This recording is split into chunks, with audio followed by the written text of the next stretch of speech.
What's going on, y'all? This is your boy June Archer here. This is 50 to Winner Circle and Motivate You. With me today, I have the veteran of 11 years. I love the number 11. You know how I feel about the number 11. 11 years under his belt as an NFL veteran. Listen, give it up for my guy, Nate Burleson. Nate, welcome to the show.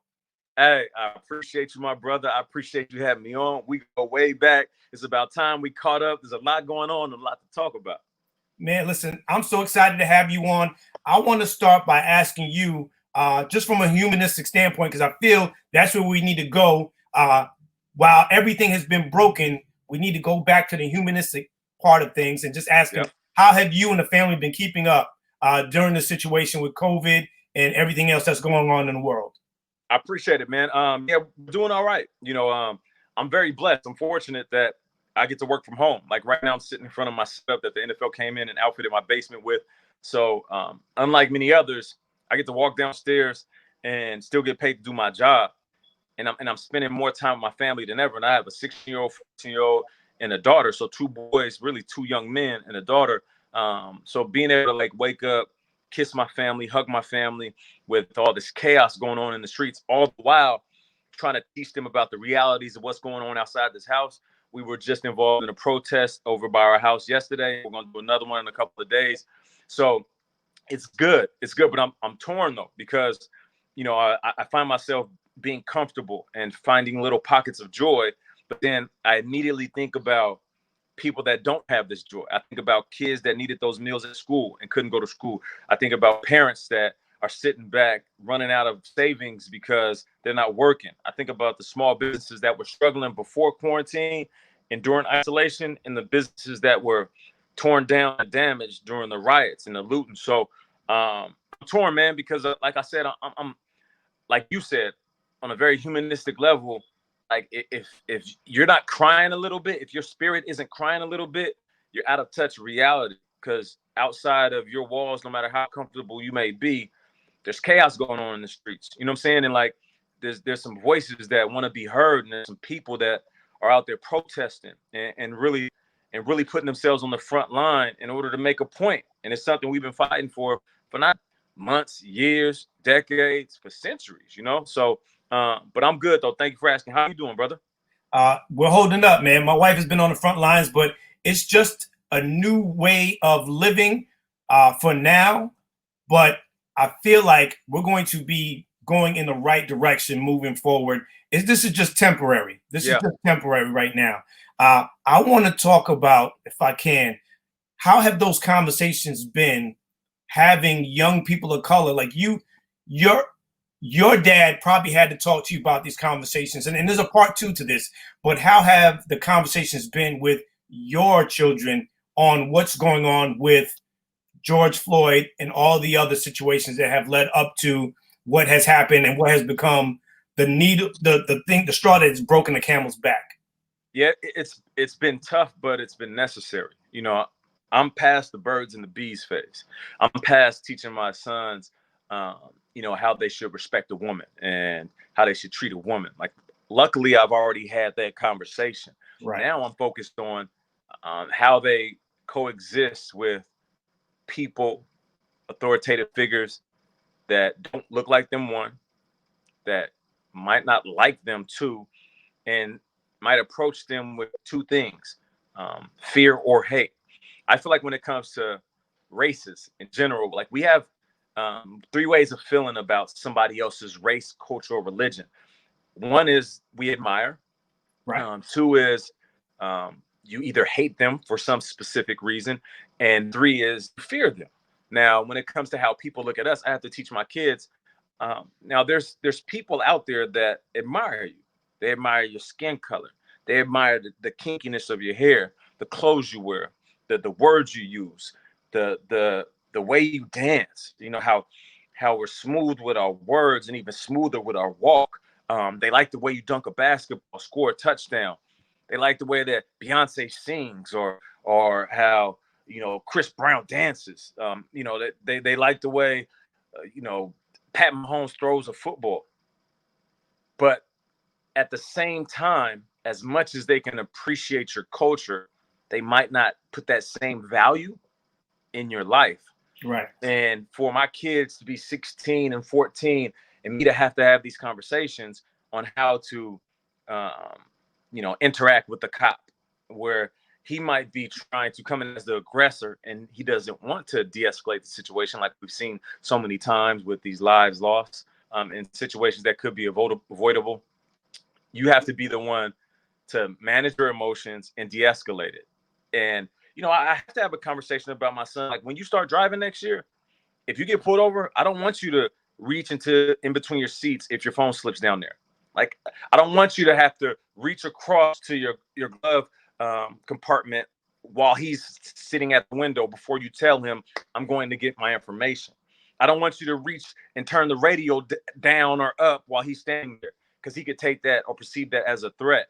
And when you're with a group of kids and you're hanging out and it's, 3 white dudes and 2 black kids and an Asian kid and a Latino kid, the cop might approach you and the kids of color differently than the 3 white kids. Like, these are all possibilities, but you also have to manage it in a sense where I can't teach my kids like hate. I can't convince them that every cop is bad, because it's not true. We know cops that are close to our family, that are within our family circle, that are superheroes. I can't convince them, and I will not convince them that every white person is evil. Like, I can't do that, because if I do, like, I'm sowing these little seeds of hate, and that's going to blossom into something terrible. There's going to be a moment where my kid turns into an adult, and they're in a situation where they're either perpetuating hate or they're changing that by perpetuating love. We were just talking before this started. You said we're going to come out of this better, and I do feel like that. I feel like as a country, we're going to come out of this better, and as a society, we are. So as I'm teaching my kids, like, I want you guys to be at the forefront of helping ignite change. Like, I don't want you to incite a disconnect between races and religions and cultures. And it starts with little things, like when you're chilling and the things that used to be funny, the lunchroom talk where somebody cracks a joke about somebody's race or religion, like, instead of letting it slide and not saying anything, well, they ain't talking about me, so I'm gonna just let that go. Right. Nah, like, you be the one that say, hey, fam, like, that's not cool. Like, chill with all that. I think we need more people of that, like, of that cloth, because if kids can do that, they're going to grow up and be better adults. And if they're doing that, then for damn sure adults, we need to do that. And if that, like, works its way into, like, the police force, then when a cop is doing something that is completely, excuse my language, fucked up, then somebody's going to step up and say, hey, yo, like, that's enough. Like, that's enough. And we need more people like that. I was at a protest yesterday, and so we marched a few blocks, and then we made it to the town hall, and the guy that was leading it said, all right, we're going to do 8 minutes and 46 seconds for George Floyd. And I talked to my boys. I said, I want you guys to lay face down on the pavement for 8 minutes and 46 seconds. Most people took a knee. Most people stood there in silence and showed the respect. I wanted my kids to feel that. I wanted to feel the pavement up against their face. I wanted to feel how uncomfortable they were. And then imagine a grown man so casually and callously putting his hands in his pockets with all of his weight on top of you, suffocating, asphyxiating you. But I also wanted that to be the visual representation of what people saw at that protest, because there was a lot of white people there. So I wanted them to see that. I wanted them to be like, damn, that's intense. Even my wife, who was behind us, she didn't know that I was going to do that. She got emotional. She's like, I didn't know you guys were going to do that. And that just, it put it in perspective that it could be you. I wrote a poem, I think a couple weeks ago, and I said, some people see the George Floyd incident and they ask, well, what did he do? I see the George Floyd incident and I tell my sons, this can be you.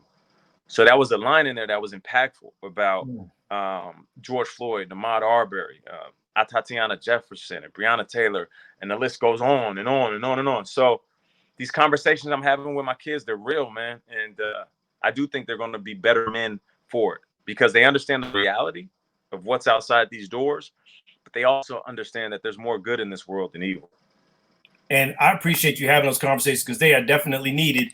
I want to ask you, how do we educate them on accountability on both sides? Because we are holding law enforcement accountable, but sometimes I feel like we turn a blind eye to our culture because we don't hold them accountable. You know, there are things that are in place. If there's a red light there for a reason, there's a stop sign there for a reason, there's a speed limit for a reason. And if we can have those conversations, just like you're teaching your boys, there's a way. They're not called popo, they're not called pigs, they're not called flatfoot, right? They're called officer such and such, they're called chief such and such. And you de-escalate situations when you give them their respect. Right. 9 times out of 10, because then some people will argue, Nate, well, what happens when you do the right thing and they still do these things? Yeah, that's the tough part. And we have to address those as well. Like I've talked to my kids about Botham Jean, who was shot in his own apartment by the woman who claimed she walked in the wrong place at night. Tatiana and Brianna, who were shot while they were inside their homes and did absolutely nothing wrong. We've seen it go from bad to worse to death when people did follow all of the rules. But the chances are, if you're trying to de-escalate it yourself, if you get out of your emotions in that anger, you might be in a better position. You do have to do certain things it's an unfortunate statement to make, to disarm these officers. Like when we were in the league, they were talking to us because athletes, like we take off our jerseys, I'm just another black dude. So it's not like I can walk around with my jersey and my helmet on when I'm driving my car, I'm out kicking it with my boys. So they would tell us, like every season, they would come in as the NFL and say, hey, listen, okay, so here's the things you guys need to do. It'll be a police force. They would come in, they say, here's the things that you guys need to do in order to de-escalate a situation, right? Like if, hold on for a second. Yeah, Mike, you tell your mom to turn it off. She's making a smoothie upstairs. Don't save me one. Yeah, I know, right? So, but this is we have to teach our kids the same things that I was taught. So when I was in the NFL, they said, all right, if you get pulled over, grab your ID, grab your insurance, proof of registration, and you hold it at 10 and 2, and you put everything on the dashboard. And I never heard that before. And I remember initially hearing it, and I'm like, why do I have to do all that? Why can't I just get that after he comes to the window and after I question him why he pulled me over? Right. And they're like, well, what it does is it shows initially that sign of respect, that you understand that this officer is doing a job. And when he sees that, he understands you're trying to cooperate. Now, I don't want this to get twisted because people might hear this and say, oh, Nate, seems like you're giving them respect and they don't give us respect. I'm not saying that. What I am saying, in certain situations, you can disarm an officer that has the authority, power, and sometimes they wield that power in the wrong way. It's kind of like, and maybe this is a bad example because we're talking about police brutality, but it's kind of like when your mom would approach you about something, and right, whether it's an assignment that you missed, or a bad grade, or you didn't clean up your room, or something happened. Something that broke in the house, right? Something that broke in the house, and they come up to you. You walk in the room. Hey, mom. Hey, mom, are you okay? You need anything? You want me to go get you something to drink up the kid? Boy, be quiet. You know why you in here? Come here. What is this? You automatically come in trying to disarm whoever it is that is that authoritative figure. So that is it's a part of it. For me, I think the conversations we're having with our kids about the proper etiquette when it comes to a police officer, they're necessary. But police officers need to have that with themselves times 1,000, because when it comes to their accountability, this runs so deep, and it's systematic oppression on a level that we don't even quite understand. And I know officers that have spoke to me about this. They're like, there's dudes that are police officers and they don't get reevaluated once they get in. They've already had issues before, and then when they get their job, and then after infraction after infraction after infraction, it's not like they have a full reevaluation and they have to go sit down somewhere. Like, there should be a deeper level of accountability. NFL players, the littlest thing happened. Like, they sit us down immediately until the investigation is over. Now, in certain cases, they do that for police officers. I'm not sitting here trying to paint them to be this big cover-up group of men and women, but I do feel like there should be a mental evaluation, a social evaluation. Where do you stand on certain races and religions? What would you do in certain situations? And if they can figure that out, then you might not send a certain officer into a certain community because that officer is more likely to be combative with people that don't look like him. And if that is the case, then you remove him completely and you put him behind a desk. Maybe even remove him from the badge. Because we're learning after the murder of George Floyd, that officer not only had infractions and complaints against him, he had bodies. Right. Like, we're talking about a dude that, call it whatever you want, he has killed people before. So, like, at that point, like, should he really be sent into communities or even sent to go talk to a black man that he might already have some type of underlying issue with?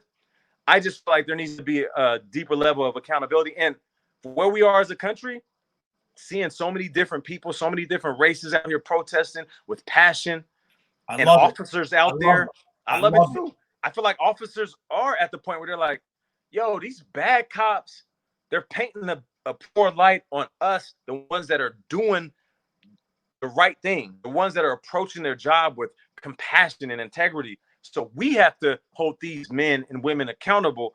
And that way they'll start to weed themselves out. Because what I'm noticing now with the different people that are out there, the different races and religions that are out there protesting and using their voice, the ones that do say something, they stand out like a sore thumb now. Like, if I post something and it's 98% people like, yo, yeah, Black Lives Matter too, we rocking with you. And then that one dude comes in and he's like, well, listen, I'm just saying, if they weren't committing crimes in the first place, then maybe they'll be alive. Right. Or, you know what? Why don't you guys throw a hissy fit when black people kill black?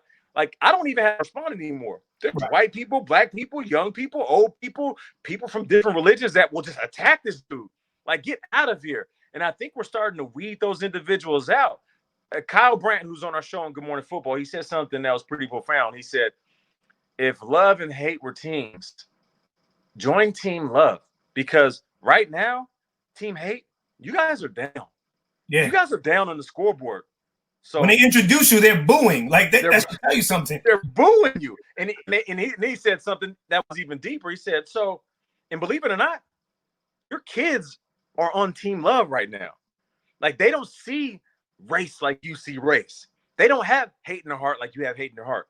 And I just thought that was dope, man, because I think young people are just like, I'm tired of falling into this trap and this lifestyle of hating people. It's so damn exhausting. And it is, man. I mean, they love the culture, but they don't love us, right? But I'll ask you this. I think it was a great point, and I want your perspective on it. A friend of mine said one thing that they should do with law enforcement, and they do it in sports, right? You guys go to the combine, you guys are trying out, right? Before you even actually make a team. How come we don't, when it comes to reform, start implementing that if you want to be an officer, you have to intern at a jail? Because at that point, that you can't use a weapon. You got to use your gift of gab to get out of the situation and control the situation. How do you feel about that? You know, I like that. I like it a lot. It's almost like the training grounds, if you will, in order to earn the right to walk around with a gun and walk around with that power. You know, like, it's something that, like, people don't understand. Like, when somebody's walking around with authority, one, and then they have a gun, and along with a nightstick and tasers, like, there's almost a sense of invincibility. In the moment that someone that they might not like is doing something or saying something to them that sets them off, at that point, they realize they have the power to do whatever they want. There used to be a point in time where, as like a culture, we would have to worry about police brutality. It was like, damn, why they keep beating us up? Right. Now we're literally talking about murder. Like, that's a huge jump. And you know, you started by saying, like, on a very humanistic level. I just think on a very, like, human race, there needs to be more value on life. And if you're working in a jail, you're working in a prison, like, you have that ability to pull out a gun and shoot somebody. Like you said, you have to talk your way through it amongst some of the worst of the worst, some of the best men, some of the brightest, slickest con artists, also some of the most diverse group of people. So you have to talk to the Crips and the Bloods and the vice lords and the white supremacists and the Latino gangs. You have to talk to all of these different groups in a And completely maintain some different kind way. of order. And maintain some kind of order. And maintain order. And it's just like you know, coaches always say, like, I won't have favorites, but I won't treat you guys all the same. I will treat you guys fair. I just can't treat you the same because you're different players with different skill sets. You come from different backgrounds. Right. I feel like it's the same thing that applies to an officer. You have to talk and interact with people differently. You can't approach somebody that already has an issue with authority, that's been under the thumb of systematic oppression since the day they were born, and their father might be in and out of prison, and they already had a few incidents with somebody that abused their authority, and then go talk to that person crazy. Sometimes an officer has to check his ego.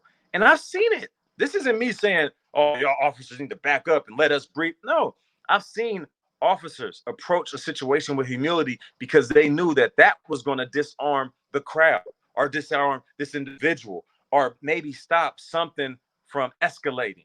And I want more people like that. If you have an inability to communicate, I don't think that you should be given a gun, because then the gun becomes your choice of words, and that is never going to work. I am not comparing the two, Nate, by any means or any stretch. But I feel like you just shared a couple of things the other day to Kyle and Kay on your experience, on your grandfather's experience. Yep. I feel like just as the Me Too movement, and once again, I'm gonna strongly clarify, I hear you. I'm not comparing the two. I hear you. But people look at you, Nate, as you're Nate Burleson, NFL player, you're on television. These things will never happen to you. You've never been racially profiled. You've never been pulled out of a car and with a gun to your head. You've never been mistreated by law enforcement. But I really, truly feel that if we begin a Me Too movement of some sort, a My Story, let's call it hashtag My Story, to show our friends, our neighbors who may look at us different, our counterparts at work that may look at us different, not understanding. I never knew, Nate, that ever happened to you. Just as though Kyle, Yep. and Peter and Kay, they said, I never knew that about what happened to your grandfather, right? Yeah. If we begin to share these stories, I feel like because you don't know us and we don't care, it's not something that you carry on your back every day. You say, you know what? I got this chip on my shoulder because I just got pulled over. And I just recently admitted to my wife, there's been 7 incidences where I got pulled over, mistreated, gun pulled out. Right? Even in an R&B group, we're going from the gym to a video shoot. We get pulled out of the car, and the cop is like, "Oh, you guys in a singing group? Well, let me hear you sing something." Like 5 Heartbeats, like the classic 5 Heartbeats. Damn. Right? So, do you feel, and this is a personal thing, do you feel we need to start sharing these stories without? Because I feel like some people saying, "Nate, why are you so angry? Like, you're so angry. Like this has happened to you before. Like, why are you so passionate about this?" Only to understand that we haven't shared these stories with people. And sometimes we haven't shared them with our brothers because of pride and ego. Do you feel like we should begin sharing some of these stories so people understand? And I'm only making this point because I feel like we talked about the Drew Brees situation, and Charles Barkley had a great perspective. You know, he only knows what he knows, but some people are making mistakes because they're saying, well, I don't know, right? So we have to have an open ear and open heart. No doubt. Saying, you know, we want to educate you, but then there's this other piece, Nate. Yeah. You never go up to a homeless person and say, you know what can I do? Right. How can I be of help? Like, you either go get something to eat for them or you try to bring them to a shelter. So I'm playing devil's advocate.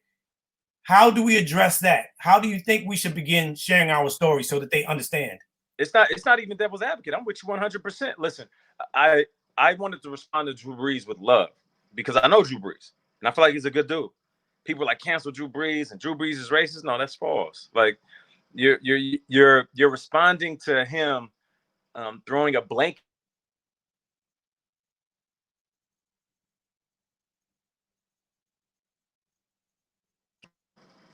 We were responding to him throwing blanket statement over something that is painful to us. And we got mad at Drew.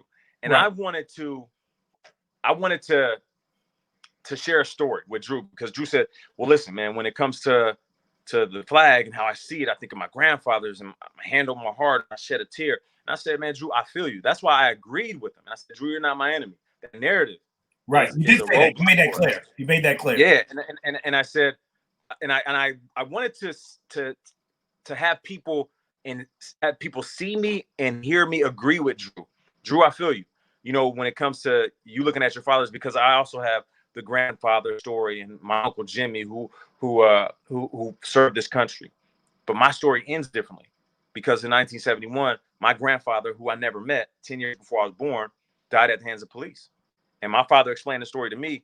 He comes home at 17, a junior in high school, and his mom, my grandmother, says, your father was killed by the cops today. As cold as that. And he goes down to the morgue. They slide him out the drawer. And my dad said,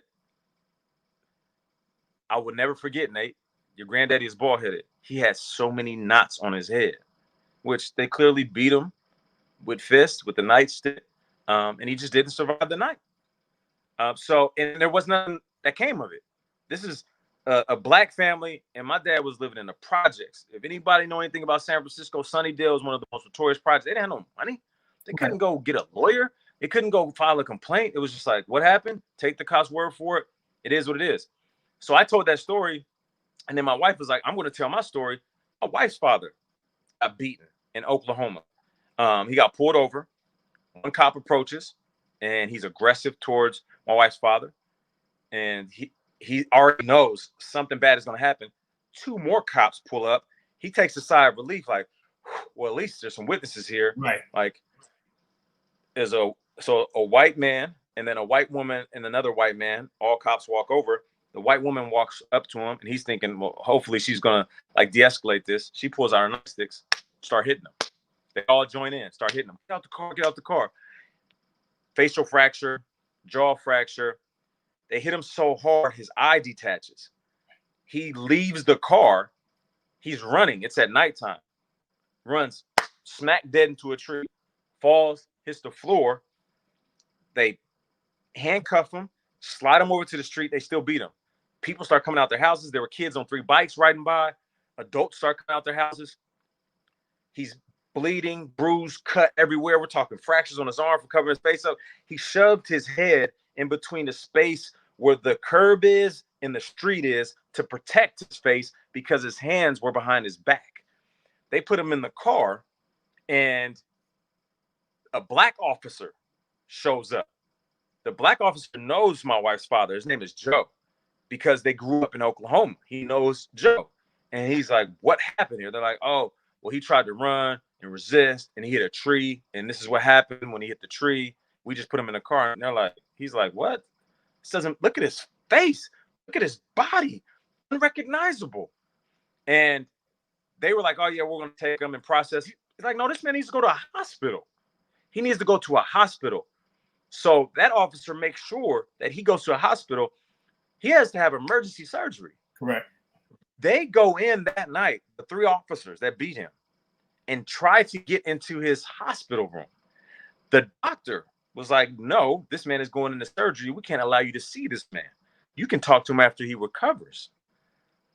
My father-in-law strongly believes if those 3 officers would have went in were allowed into his room, he would have not made it out of that night. The dead man tells no tales. The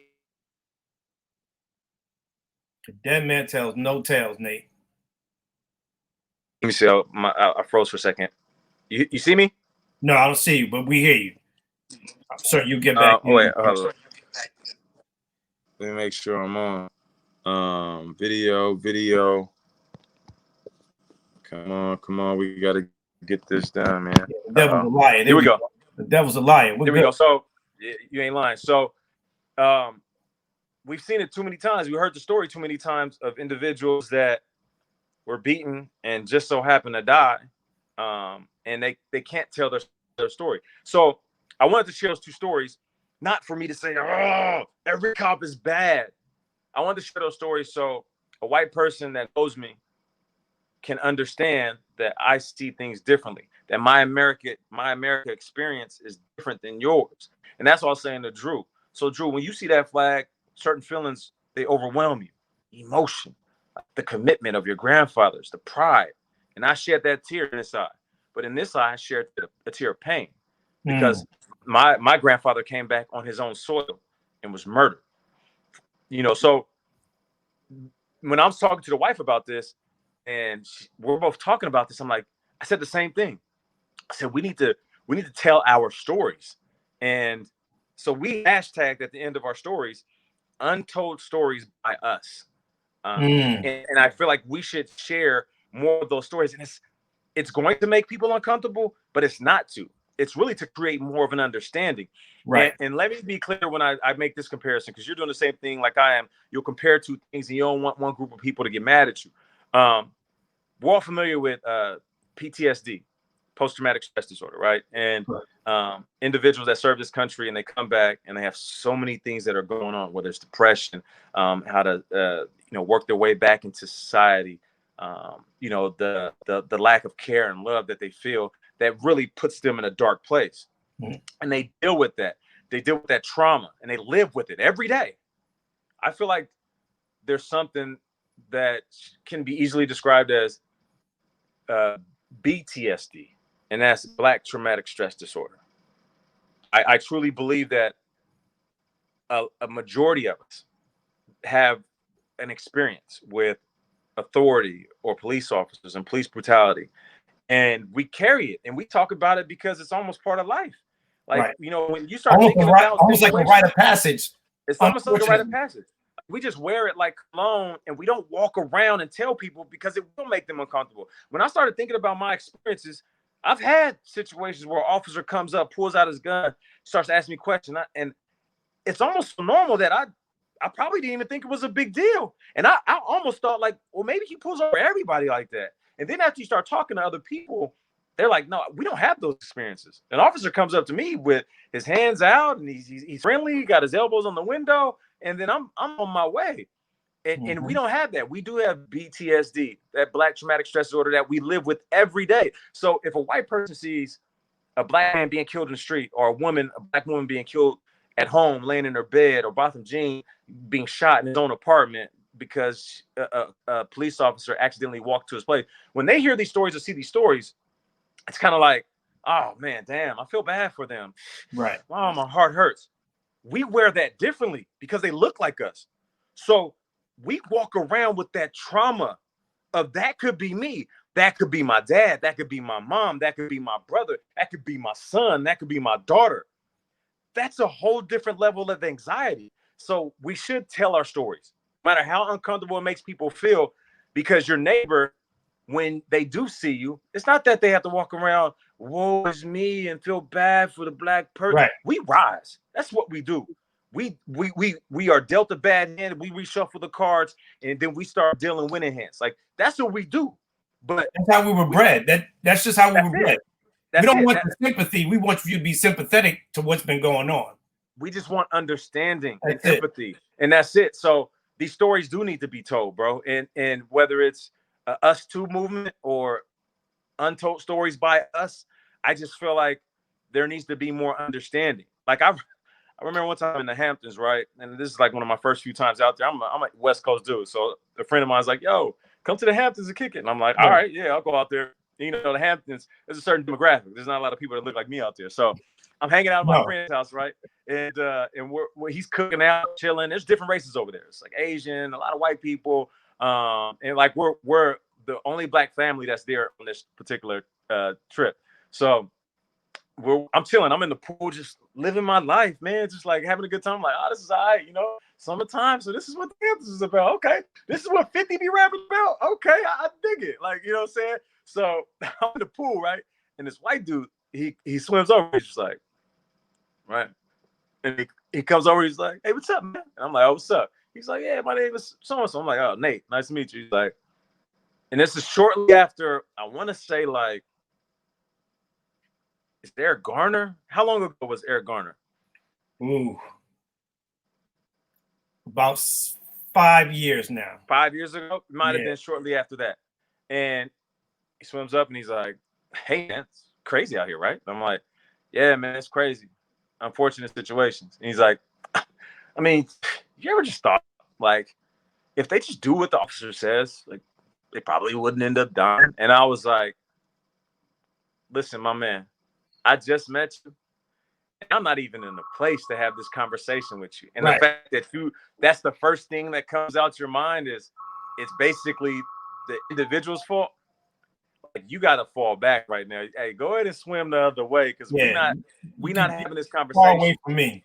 And that right there is the opposite of what we want. We just want understanding. At the very least, come up and say, "Damn, another life lost in a situation that could have been avoided."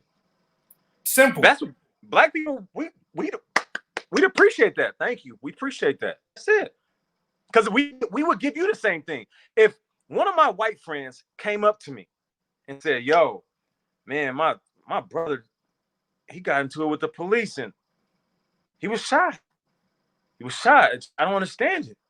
Like, I think they got it on camera." I'm talking about a 1,000% two things I would not say. I would not say, "What did he do? What did he do?" And I wouldn't say, "But what about white on white crime?" You know, insensitive, like just me saying it, I'm uncomfortable. Right. But other people say that to us all the time. And it's like, bro, even if you might have questions about the incident at hand, somebody's dead, bro, in a situation that could have been avoided. Like, that's very basic. Just take that part of it and give us some empathy and understanding, and we can have a conversation after that. Right, but the dish piling has to stop. The dish piling. Let's stop talking about everything else except for the right and the wrong thing. Exactly. And I think we're good. A lot of people don't know that you are a talented, I'm gonna say it, gifted musician, a wordsmith. How are you using your voice moving forward, not just to address these issues, but just to educate, inspire, and motivate people moving forward? I'm just writing a lot. Like, you know, when I spoke on the situation as it pertains to Drew Brees, I wrote that out the night before, like I was writing a story, like I was writing a script to a movie. And it was painful because I'm literally writing down, describing my grandfather's death. And I'm trying to recount the conversations I've had with my own father. And I'm writing as much as I can, in a sense that I want people to see the pain in my poetry. I'm recording, so I'm writing verses that are going to be honest, but also uplifting. I have a song coming out. It's called The Mission. It's The Mission, or it's Murals. So either way, murals or missions, because we have a mission as a human race, and I feel like we got to get on the same page. But also just murals, because seems like that's all we get. We get T-shirts and murals, and they're just plastered on the wall, and we just get to see another brown face of another life lost. So I'm trying to use that to really just encourage people to speak and talk and use their voice. You know, not everybody's equipped to go out and march. Not everybody has the ability to talk to the masses, but we all can use our words in a way that it just shows compassion. So I'm writing a lot, bro. Writing a lot right now. No, that's dope. Now, you're a music guy, and I know you love hip hop. So I want to play a quick game with you. I want to ask you, top 5 Dead or Alive. Who's on your list? Top 5 Dead or Alive. I'm going JayZ. All right. I got JayZ at number 1. And I know some people will say, like, well, when it comes to Jay is, you know, he's a little bit of a clone of Big, but I feel like Jay paid homage to Big, so we can't discredit him for that. And he also has educated the masses on how to level up. I'm talking about like an evolution of thinking. So I'm going with Jay, Pac, and Big because of what they meant to the culture. Okay. Big is always difficult for me to put him in my top 5 because he only had a couple of albums. You know what I'm saying? Okay. Like, I wish he would have had more content out there. That way we can just listen to verses after verses after verse. Like, when Lil Wayne is dead and gone, he's gonna have so much stuff that we can listen to that it's just like, You know, that's why Pac kept releasing albums, because he was a fiend for the studio. Right. And that was a blessing to us that we were able to continue to open up these gifts of his music. He was the gift that kept on giving. So those three right there. And then it gets tricky, you know what I'm saying? Because all right, I'm gonna see where you're going with this. I'm walking with you. Let's go. Yeah, I'm a 80s baby. So I've always felt like Rakim and Daddy Kane, Big Daddy Kane, were unappreciated. I always felt like they were unappreciated. Rakim was so much before his time that it was like he was an alien rapping to us, and the way that he was putting words together, his cadence on certain songs, like he was so far ahead of the game back then that I feel like he deserves more respect. But to put him in my top 5, it's just like, it's hard, you know, it's hard. You walking right into the trap, Nate. You walking right into the trap, bro. Nipsey's on that list for his impact on the culture. After he passed away, Nipsey's death changed me as a man, because I used to think like, man, if I give and I'm charitable, and you know, I go to these community centers and I do these little things, you know, and people know me as a ball player, so they show me love for that. And I'm doing good on TV right now. I have all these different hats that I wear. Like, people are gonna, like, at my funeral, they're gonna get up and say, Nate was a good dude, you know, football and philanthropy. But after Nipsey's death, I had to look in the mirror. I was like, that's not enough. It's not enough. Like, Nipsey, his death, like, it shook up the world, and then it ignited a generation of doers and people that wanted to be so much more than their current situation. And that right there, it hit me. And I still live with that every day. I'm like, what are you doing? Like, when you die, it's not about, like, you know, how much money you had in the bank, or how many people can tell you how much fun they had on the trips when they kicked it with you. When you die, it should be the fruit that you bear that goes on for generations. And that's what Nipsey meant to me. So I put him on that list. And it's not even necessarily as an artist. You know what I'm saying? Like, his music was dope, but it was really what he meant to me, his spirit. And then last, I'm going to keep it a buck, bro. Like, it comes down to 5 people. And I know this is an easy way out. Rakim, Big Daddy Kane, Lil Wayne, 50, and Drake. Because of their impact on the culture. Impact on the culture. So, you know, what people don't give 50 credit for is that, one, 50 was a lyricist. Like, he'll get busy. And that How to Rob an Industry, like, that was really the first troll ever. So now you see these dudes like out here going at cats and doing stuff just for the hype. And you got Tekashi coming out of jail. Like 50 was the first one to do that. And like, he was running through cats. You know what I'm saying? But there was an end game to his, though. He was the Art of War, 48 Laws of Power. Bro, he was so strategic to go at Ja Rule and have everybody look at, and I know Ja. And Ja's the homie. Every time we talk, we chat, he's been cool. But to go at Ja Rule and to be like, oh, look at this dude rapping with his shirt off. Oh, man. And then the next video, 50 got his shirt off. I'm like, yo, this 50 is sick, man. This dude is nuts. The ultimate art of war. The ultimate art of war. And then people sleep on him as a businessman. Like, you know, let's give people their flowers. You know what I'm saying? Like, regardless of what you may feel about him, if he picks on people too much or he gets under people's skin, you better respect him. You better respect him. And when it comes to Drake, listen, I don't care if he got ghostwriters and he got a whole team of people. Drake can't miss right now. Like, Drake put out an album he can't miss. Just like Rick Ross can't miss. He gets busy. You know what I'm saying? He gets busy. I ain't gonna... And then Wayne took that break because he was dealing with all that stuff with Birdman. And what I do know about the rap game, it's unforgiving, bro. Like, if you leave us too long, we're like fast food freaks. Like, we want the next best meal. Correct. Like so when Wayne was dealing with all that, he wasn't dropping music. Like, I feel like people forgot like how long Wayne was on top and how Wayne was putting together quick punchlines like he was a battle rapper on everybody else's beat. He was doing squad mixtapes, killing everybody else's beat.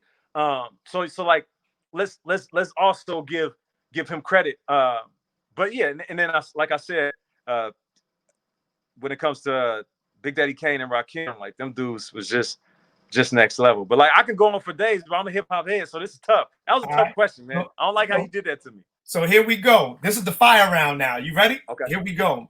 If these four MCs were on the same track today, who would come out on top? LL Cool J, Rakim, KRS-One, or Big Daddy Kane? I remember KRS-One said he got a battle verse for every dude in the industry, even at this age. So I know he's going to cook. KRS-One has a different type delivery. Big Daddy Kane is smooth. Like don't underestimate his lyrical ability because of his smoothness. Right. LL will get busy. We saw what he did with Cannabis. LL's no punk. He can cook. I feel like Rakim, if you're giving equal amount to rap and you're like, yo, I'm about to spit my hardest verse, Rakim's verse will stand out. One, because his voice is so unique, but two, Rakim has the ability to switch up his cadence, and that verse will like jump off the track and it will stand out to you audibly. So I'm going to say Rakim. You're going to say Rakim. All right. If someone wanted to experience hip hop for the first time, which one of these albums would you give them? A, Low End Theory, A Tribe Called Quest. B, Enter the Wu-Tang Clan. Straight Outta Compton, NWA, or Paid in Full, Eric B. and Rakim? I'm going to go Paid in Full, Eric B. and Rakim. It seems like I'm biased right now, but that album was a classic because it was balanced. It was a perfect blend between showing their ability as rappers, also addressing what's going on in society. Wu-Tang might be too intense for people that can't keep up with that type of lyricism. And if you're not familiar with the New York vernacular, you might be lost. Correct. You know what I'm saying? Tribe Called Quest, they were the original backpackers. You know what I'm saying? So if you weren't, with that wave, then I don't know if you're going to be able to keep it. Still a classic. And what was the other one? The third one?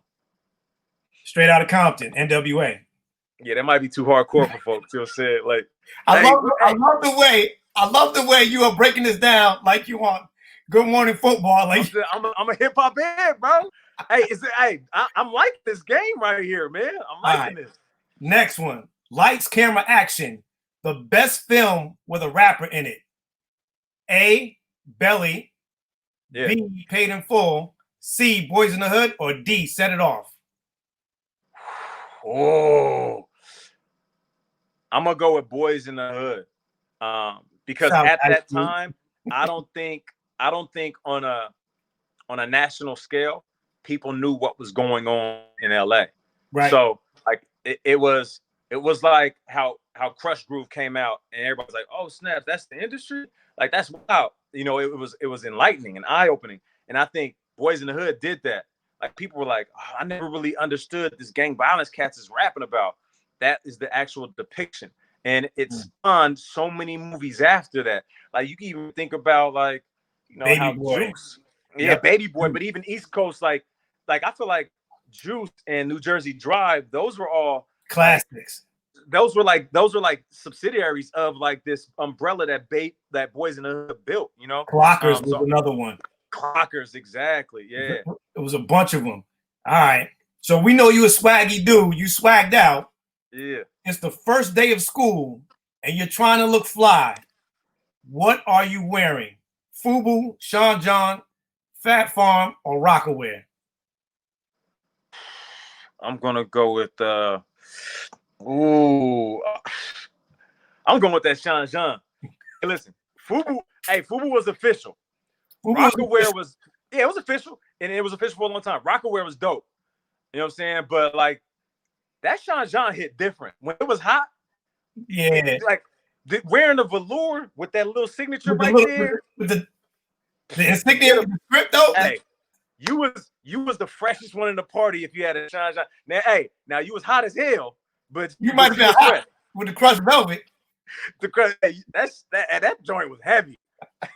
All right, so you were 80s baby. So yeah. these next two trivial. Okay. If one had to go, which one would it be? One got to go. J. Cole, Drake, Kendrick Lamar, or Childish Gambino? One got to go. I'm going Childish Gambino. Right. I feel like Childish Gambino is one of the most gifted dudes in the business. He can rap, he can sing, he can dance, he can write as an artist. He can also write, produce, direct TV, and he's a great actor.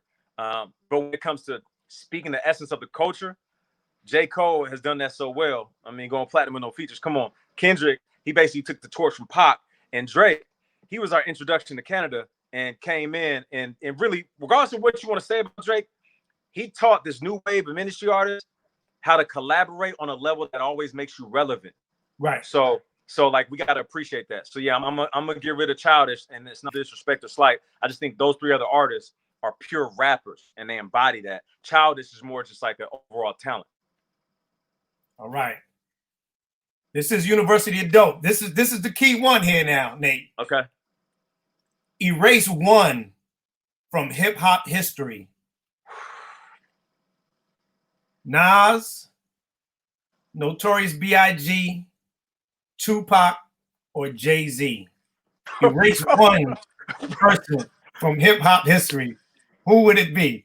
I never told you it was going to be easy, Nate. I never told you it was going to be easy. All right. This is I want the Nate Burleson analyst answer. Go ahead, give it to me. Let's go, Nate. I'm gonna say this is gonna make you mad. I'm gonna say Biggie. Okay. Now the reason I say that is because of the amount of art. I'll just call their lyrics, their verses, their albums art. The amount of art that they put on the hip hop wall, Nas, JayZ, Tupac, it's endless. So if you remove them, you're removing a catalog of rich history in music and rich history in TV and movies that these guys have also put their music in. Nas, I think Nas was one of the first hood poets and was able to put together words in a way that was very unique. He's one of our greatest storytellers of all time. Tupac, he showed the duality in all of us. You can talk about the most ratchet things. I get around, I'm trying to sleep with every girl, to Dear Mama. And then talk about politics, and some of his songs still apply today. Just come on now. Then with JayZ, I don't believe there's any other artist in history that was able to take responsibility, the obligation of leveling up people's train of thought. Like, yeah, he's the one said that we should have the spinners and the jerseys, but then one day he woke up and was like, nah, these young men need to wear button-ups. And everybody tucked their jerseys away, and we all bought a button-up. Right. And it's a small thing, but he pushed the culture forward. He pushed the culture forward. And even now to this day, people say, oh man, well, some of these stuff he raps about, we can't really identify with it. No, he's saying it so we do start to identify with it. So we do start to understand like our royalty and what we deserve. And when he's talking about, buying art and owning companies and creating $1 billion business, he's not bragging like dudes talking about how many girls they sleep with and the jewelry and the lean that they sipping and the drugs they pop. This is JayZ saying, this is us and we can accomplish this. That's why I rock with Jay. You can't remove that from the culture, because I feel like we might be stuck at a point. We might still have throwback jerseys on and spinners if JayZ didn't say put on a button up. Possible. Quite possible. You know what I'm saying? Now, because most cats love to rap about nonsense. But when it comes to Biggie was a shooting star, and it was unfortunate that he passed because he was on fire. But I don't remember too many songs that Biggie put out there that were uplifting, that you can literally play in a classroom of college students and everybody can learn something. Now, he's a great storyteller. He was a great lyricist. He did talk about the hood, the 10 crack commandments. Like, he spoke to a specific demographic. I don't know if we could stamp him as a teacher of certain things. So that's and it's another thing that might get people mad. Biggie, he wore an aura that we haven't seen duplicated, but we've seen people try to mimic. Like Rick Ross is a fruit off that tree. Like, I'm gonna come in and I'm gonna show you how bossy I am. I mean, he even got he got that from Biggie. So like, you can almost duplicate a Biggie. We still haven't seen anybody. We've seen some young Nas's out there. We still haven't seen anybody duplicate JayZ or duplicate Tupac. we've seen people embody Biggie's essence. Right. So I think that's why I'm removing them. Damn, bro. First of all, I need that game. I got you. Say no more. I'm gonna have one sent to you. I got you. It's called University of Dope. It's an amazing game. There's so many other great questions. Nate, for you,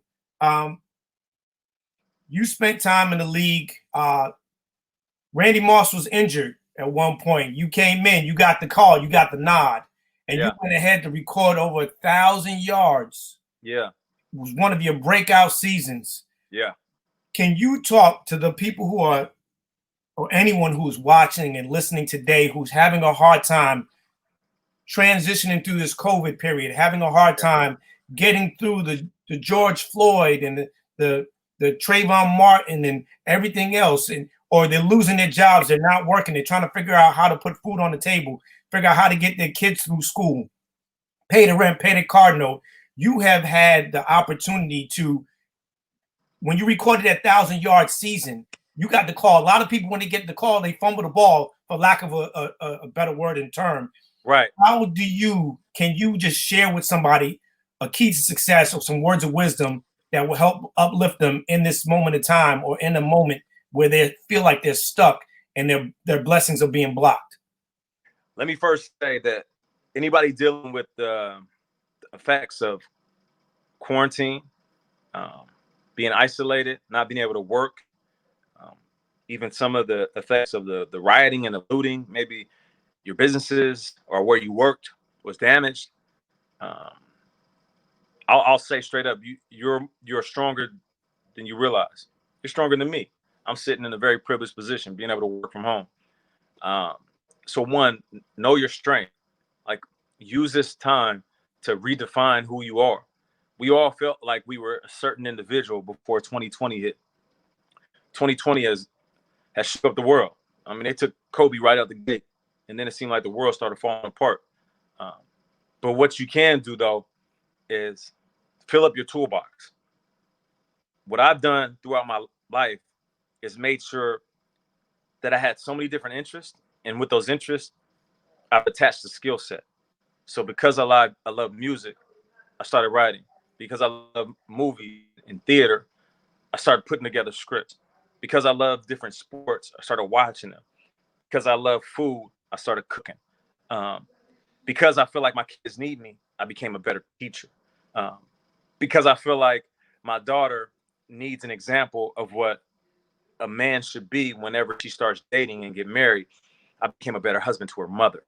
So in this time where you're struggling to find out who you really are, just know you're recreating who you once thought was this person.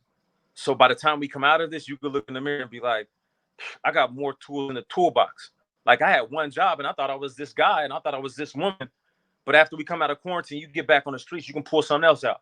Oh, I'm a better writer. Oh, I'm a better communicator. Oh, I learned a different skill set. You know what? I did so much reading that I don't even want my old job. I actually deserve a better job, so I'm going to get paid more. When you come out of this, be stronger for it. Like, there's no excuse right now for us not to learn more, not to listen more, not to be better humans after this. Like, if you come out, and I'm also looking at my direct reflection in this meeting right now, if I come out of this the same person, then I cheated myself and those around me. So when you have this idle time and you find yourself falling into a depression, and I've been there. I've been to the bottom of a bottle. I tore my ACL one year, and I remember like 2 weeks after surgery going down to the lobby, and the first day it was, hey, yo, let me get a shot, man. You know what I'm saying? And then a couple days later it was, yo, let me make it a double. 4 days later it was like, yo, hey, just fill it up to the top, all vodka. And then a week later, I walked down to that same bartender. I said, hey, listen, man, if I give you $100, can you bring a bottle and drop it off in my room? And I remember drinking that bottle as I'm recovering from this ACL, thinking I'll never run a route again. I done blew money. I done wasted time. I'm in a position right now where I'm going to regret all these decisions because I'm never going to be the same dude I was. That was the middle of my career. And I remember waking up fully clothed. And I never, ever wake up like that. I'm always hoop shorts with a tee on. I woke up in the same clothes that I was walking around in all day or crutching around in all day. When I woke up, my arms were across my chest. And I never sleep like that. I'm a side sleeper. I sleep on my stomach. I looked down, it was like I was in a casket. And Mm. in that moment, I realized like I'm either gonna be at the bottom of this bottle for a long time and destroy myself, my career, and my family, or I can find my way out of this. I could climb my way out of the ditch instead of digging deeper. So as you guys are sitting there going through this time, like climb out of that funk. And I know it's hard. I know it's hard. But I'm telling you, once you get out of that funk, once you get out of that mindset that things are all bad, you're gonna realize how much good you got in you. And if you do that, you're gonna look like a superhero after you come out of this corona, because you're gonna be so much more powerful. And I love that. I love that whole analogy of the toolkit, because that speaks volumes to what you've been doing and what you're doing. You went from sports, Good Morning Football, CBS Sports, Yep. NFL Today, Yep. Extra. Yeah. What's next for you, man? I mean, listen, if Jay can own a couple businesses and he's a business man. That's facts. That's facts. Right. What's next for Nate Burleson, and what can we look forward to coming out of this COVID situation, as we're gonna get next to what's it? The next phase is coming up, and the phase after that is fastly approaching. No doubt. I've been a restaurateur. I owned an Italian restaurant when I was in Seattle playing with the Seahawks. I sold my piece when I came over here to the East Coast. I might get back in the restaurant business. I just love food. I've been offered a job to host a couple of shows. I'm trying to decide if I want to go in that route. I'm trying to decide if I want to go Michael Strahan daytime TV route. I remember spending some time with Amari Hardwick, and he came on the show. We was chopping it up, and he leaned into me and he was like, "Hey, man, you're not gonna be able to avoid it for too long." I'm like, "What you mean?" He was like, "You know how he does it." Yeah. He was like acting. And my mom just randomly, I'll talk to her on a Tuesday. She'll be like, "What's going on? You got a movie?" Like she wants me to be in a movie so bad. So I do feel like you'll see Nate Burleson on your big screen at some point, because I feel like I have a very unique ability to speak through the camera. So that's it, man. And then just making an impact. I'm gonna start dropping some songs, some art, one for the culture. My songs always got content. Ain't too much ratchet music around here, but it's also like, just like every artist that's real about their craft, I want to add to the culture. So when I release songs, I'm not going to necessarily go to 50 Cent, How to Rob an Industry lane, but it is going to be me calling out artists like, rap about something worth talking about. Some substance. Like, I came from the cassette tape era. So when I heard something, I had to hit it, run it back, and see the tape spinning backwards and get back to the spot I wanted, just so I can hear that lyric again. Like, I want people to do that while they're on their phone, slide that little thing back. Like, damn, Nate, what did he say right? He going. Exactly. So that's what I got going on, man. And then, doing whatever you got popping, because whatever you got popping, I'm with it. Oh, we're gonna get it going. I promise you, we're gonna get it going. Music is the soundtrack to our lives, Nate. That's right. For you, what song best represents your journey up to this point, or that one song that when you put it on, you feel like you could conquer the world? JayZ PSA, public service announcement. I love it. It just speaks to him reintroducing himself, and I know that's in the lyrics, and this is kind of what we're talking about coming out of quarantine. Let's bring this all full circle. Everybody that's dealing with quarantine and dealing with issues, as soon as we get out of this, as soon as you walk out that front door, put on that PSA. You know what I'm saying? Allow me to reintroduce myself. You know what I mean? Like, that's, like, think about that. Like, and I feel like we have to do that often. How many times has JayZ reintroduced himself to us? Oh, man. We lost count, right? Just about every album. Every album, when he gets a new business deal, when he does Tidal, when he does a soundtrack, when he makes a movie, when he does a documentary, when he helps out with prison reform, he's constantly reintroducing himself to us as a culture.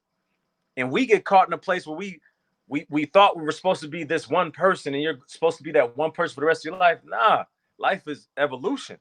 So when I hear PSA, allow me to reintroduce myself. My name is Nate.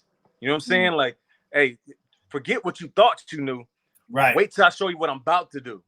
That's why it's my soundtrack. Listen, I think it's safe to say, America, it's time for us to reintroduce ourselves. Facts. My guest today, Nate Burleson. You got to check him out on every platform from NFL Today when it comes back. Good Morning Football. Yeah. He got some music coming out. Yeah. You got to check it out, whether it's murals or mission. It doesn't matter what it is. It's going to be fire. And now he is now in the University of Dope Hall of Fame.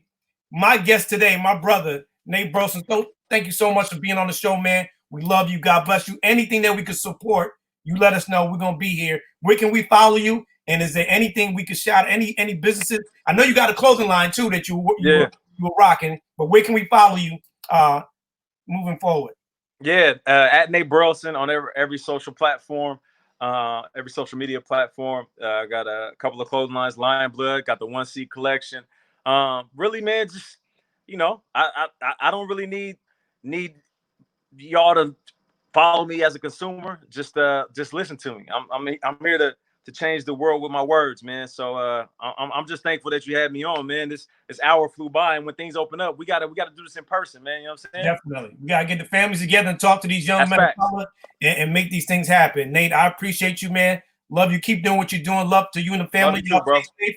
And thank you for joining the show. This is your boy June Archer. The Winner's Circle motivates you here on thisis50.com. Thank y'all for tuning in. Like it, love it, share it with somebody, and be good to someone. Let's get back to the humanistic part of why we were put here on this earth. In America, I said it before, and I know Nate stands with me. It's time to reintroduce ourselves. Let's get it. That's facts.